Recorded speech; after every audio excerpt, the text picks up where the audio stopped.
Then they carried him forth out of the city and stoned him with stones, that he died. That's Naboth, the Jezreelite in the Old Testament. He was killed because King Ahab wanted his vineyard. We're shocked by the brutality of the act. Then we may find ourselves thinking, well, people did do some pretty brutal things in those far-off days. But when Tessie Hutchinson's friends and neighbors, whom we've come to think of as decent, ordinary people, gather up stones and attack her, we're shocked in a different way. It seems to us neither right nor fair, since, so far as we can tell, she's guilty of no crime. Then again, the manner of her death is so completely out of place in the setting of a modern American small town, where planting and rain, tractors and taxes are the main concerns of life. And most horrifying of all is the matter-of-fact way in which the whole thing is done. All right, folks, let's finish quickly.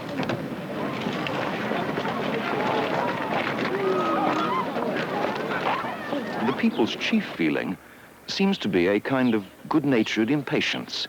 They simply want to finish the affair as quickly as possible so that they can get home to lunch. Well, everybody, that went pretty fast. Now we're going to have to hurry a little more to get done in time.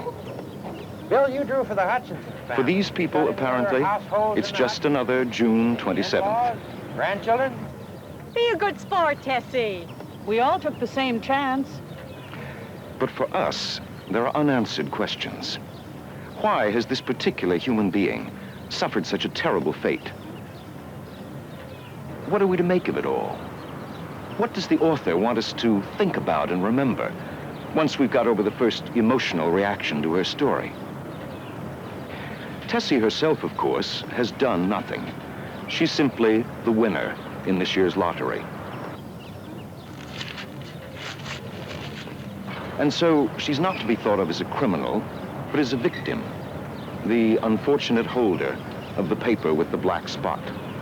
And no matter how much she may engage our sympathy, she's only one victim among many. What happens to her has happened before in this town and is happening at the same time in other towns. Is hers, then, an individual tragedy, the kind you read about in Shakespeare's plays? Or is it part of a communal tragedy?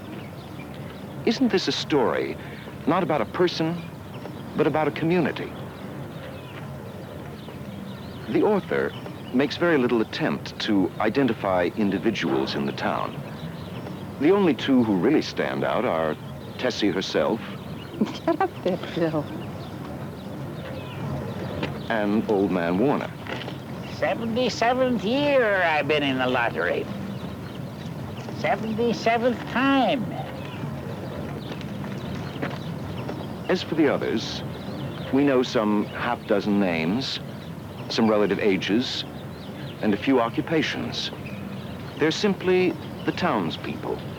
And their town is one of many similar towns which, we're told, all hold lotteries toward the end of June. So, rather than discussing the story in terms of character and motive, let's consider the lottery itself and its purpose in the life of the community. Jones. They say over in Warren County they're planning on giving up the lottery. Pack of crazy fools listening to the young folks. Nothing is good enough for them.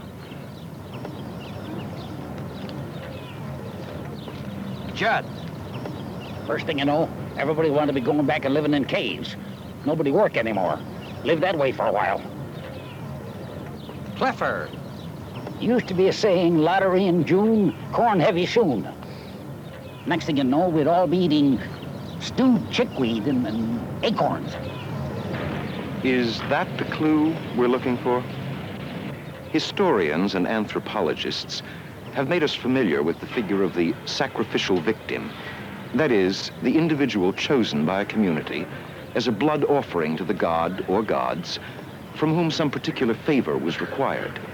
In agricultural societies, of course, the first request would be for a fruitful harvest, and many ancient people were willing to pay so extravagant a price as the offering of a human life. Shirley Jackson's lottery is a ritual sacrifice made by farmers to a god who can only be approached and appeased, so they think, by a blood offering. And when this unspeakable ceremony takes place in our own time and in our own country, its brutality and senselessness become accentuated. The thing just doesn't belong. It's like coming across a witch doctor's mask in a display of the latest surgical equipment. The effect is surrealistic and powerful.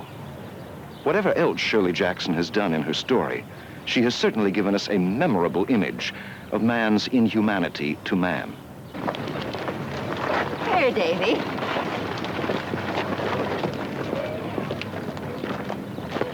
It's possible, of course, that all the author had in mind was to plunge us into a nightmare. Vivid, terrifying, unexplainable, like something out of Edgar Allan Poe. But it's also possible that she wants us to use the nightmare image of Tessie's battered corpse as a point of departure, and that her story is a kind of parable of our time.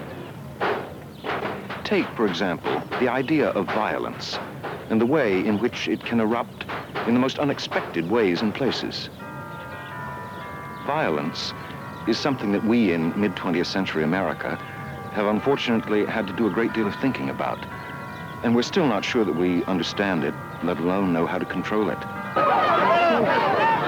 Maybe Shirley Jackson's townspeople are reflections of ourselves, or of some aspect of our communal lives that we don't approve of, and from which we're trying to hide.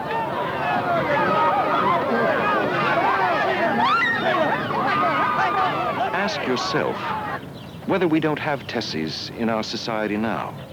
Scapegoats, victims.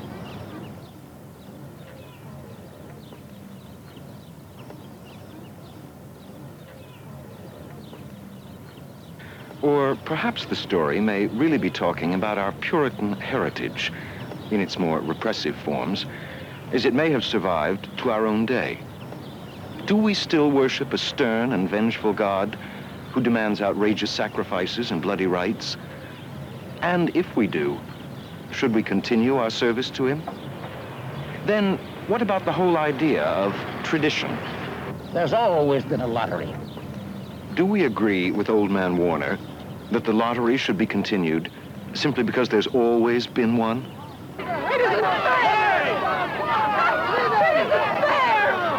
Or do we object with Tessie that the whole thing just isn't fair, isn't right? It's always easier to follow an established trail, to do what someone else has done before. But when that trail leads to the wrong destination, when what has been done before no longer makes any sense, should we stick to it without turning? It seems to me that Shirley Jackson asks us to think both about the terrible and useless death of one human being, and also about the reliance we place on tradition, on acting in a certain way, only because it's always been the way to act. There's always been a lottery. It isn't fair! It isn't right!